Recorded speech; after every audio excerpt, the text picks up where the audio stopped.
First P is about productivity, कि कितना हम टाइम अपनी पढ़ाई को दे रहे हैं और उससे हम कितना आउटपुट ले पा रहे हैं, है ना।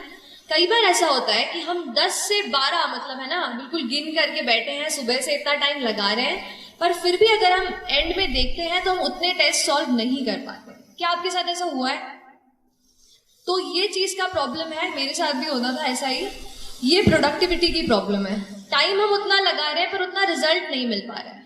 तो उसके लिए तो एक चीज ये की मैंने कि जितने भी डिस्ट्रैक्शन हमारे एनवायरमेंट में होते हैं, जैसे कि हमारा फोन सबसे बड़ा, उसका जो यूट्यूब का ऐप है, उससे जो रिकमेंडेड वीडियोस में हम चले जाते हैं, उन चीज़ों को थोड़ा सा मैंने कम किया।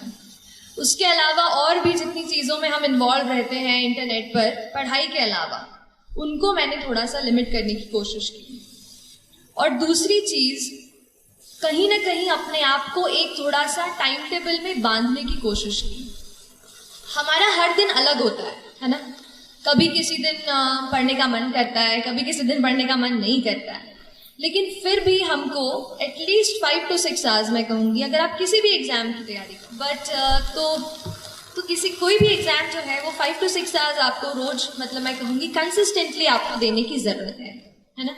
और उसके लिए आप अपना एक कुछ छोटा सा रूटीन, भले ही सोने के पहले आधा घंटा अपना दिन जो है दूसरा वो आप प्लान कर लीजिए, क्योंकि हर दिन नया होता है।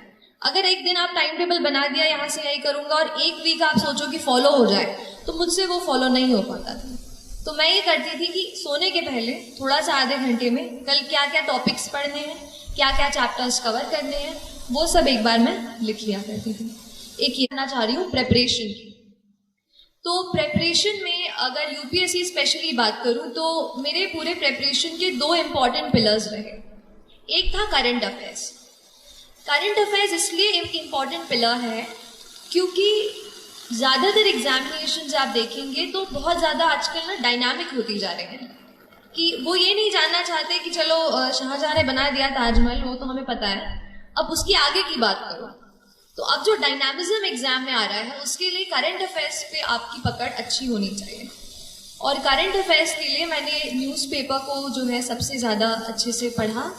पहले इंडियन एक्सप्रेस मतलब पहले तो द हिंदू पढ़ती थी, फिर जब इंटरव्यू मेरा पास आया तो फिर मैंने द इंडियन एक्सप्रेस भी शुरू किया पढ़ना। और जो भी आप हिंदी माध्यम में अगर कुछ बच्चे दे रहे हो तो आप उस तरीके के न्यूज़पेपर पढ़ सकते हैं, लेकिन न्यूज़पेपर आप हमेशा पढ़ें, क्योंकि न्यूज़पेपर बहुत ज़्यादा अपने आप को चीज़ों को समझने में, हमारे आसपास एनवायरनमेंट में क्या चल रहा है वो पता करने के लिए आपको हेल्प करेगा। मैं कहूँगी 60% ये मेंटल करेज है और ये 40% जो पढ़ाई है। तो उस मेंटल करेज को बिल्ड करने के लिए 2 एम है। एक है माइंडसेट, कैसा आप अपने दिमाग को ट्रेन करते हैं।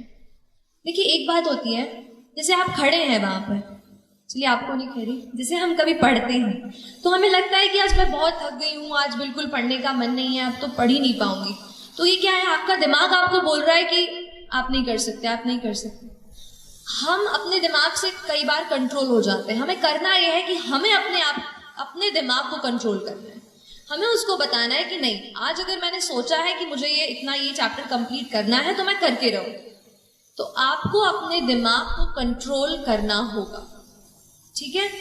जब तक हम अपने माइंड को, अपने हार्ट को नहीं एक जगह फोकस कर पाएंगे, तब तक हम अच्छे से फोकस नहीं कर पाएंगे। तो ये चीज़ आप अपने आप को ज़रूर बताते रहिए। और जो दूसरा एम की मैं बात करती हूँ वो है मोटिवेशन। तो कई बार ऐसा पूछते थे, मैं भी जब पढ़ रही थी तो इंटरनेट पे ऐसे यूट्यूब पे सर्च करती थी हाउ टू स्टे मोटिवेटेड। तो लेकिन वो चीज़ मुझे बाद में समझ आई कि बाहर का कोई इंसान मुझे नहीं बता सकता कि how will I stay motivated. तो फिर थोड़ा अंदर मुझे झांकना पड़ा और तब मुझे समझ आया कि मैं कैसे मोटिवेट हूँ। तो फिर जब आपको मन करे ना कि आज तो हो गया, आज बहुत पढ़ाई कर ली, तब अपने आप से पूछो कि ऐसा क्या है जिसने मुझे पुश किया कि मैं ये करियर चुनूं। ऐसा क्यों है कि मैं एसएसबी के एग्जाम के लिए बैठ रही हूँ या बैठ रहा हूँ। Why is it? अगर आपका वाई तगड़ा है ना तो आप पूरी जर्नी से अच्छे से निकल जाओगे। इसलिए अपने वाई को, why do you want to join the civil service, why do you want to clear this exam, that is very very important. So don't start कि अगर करूँगा तो अच्छा वो मिल जाएगा, प्रेस्टीज मिल जाएगी। अगर आप प्रेस्टीज को सोचकर अगर आप सिविल सर्विस का एग्जाम देने जा रहे हैं तो माय डियर फ्रेंड्स ज़्यादा दिनों तक वो आपको मोटिवेट नहीं रख पाएगा। मोटिवेशन आपको कहीं ऐसी जगह से आना चाहिए कि अगर आप कहीं जा रहे हो, किसी बच्चे को देख रहे हो, किसी दुकान पर काम करते हो, तो क्या आप ये सोचते हैं कि वो बच्चा वहाँ पे नहीं होना चाहिए, वो बच्चा अभी स्कूल में होना चाहिए? क्या हम कुछ कर सकते हैं अपनी पढ़ाई से? क्या हम किसी ऐसे पोजीशन पे पहुंच सकते हैं कि उस बच्चे को वहां से निकाल कर स्कूल में भर्ती करा दें? तो ये चीज़ आपको मोटिवेट करनी चाहिए। जिस दिन आप सोसाइटी से जुड़ने लगेंगे और समझने लगेंगे कि कुछ और लोग हैं जो अनफॉर्चुनेट हैं, हम बहुत लकी हैं और हम उनकी मदद कैसे करें, तो फिर बहुत जर्नी जो है ना आसान हो जाती है। तो एक ये चीज़ मोटिवेशन की थी कि आप खुद अपने आप को मोटिवेट करिए। मैं लकी रही कि मैं मम्मी पापा के साथ रहकर, घर में रहकर पढ़ाई की मैंने। तो जब भी कभी बोर होती थी मम्मी से बातचीत कर लेती थी किसी टॉपिक के बारे में। आप भी अपने मम्मा से, पापा से या डियर फ्रेंड, आपके भाई बहन जो भी हों, उनसे इस बात का डिस्कशन करें। और इसके अलावा डी स्ट्रेस भी हूँ। और एक और बात मैम से बात करते हुए मुझे याद आई कि मुझे ज़रूर आपसे शेयर करनी चाहिए, वो है हमारा न्यूट्रिशन और हमारा पूरा जो न्यूट्रिशन हम लेते हैं।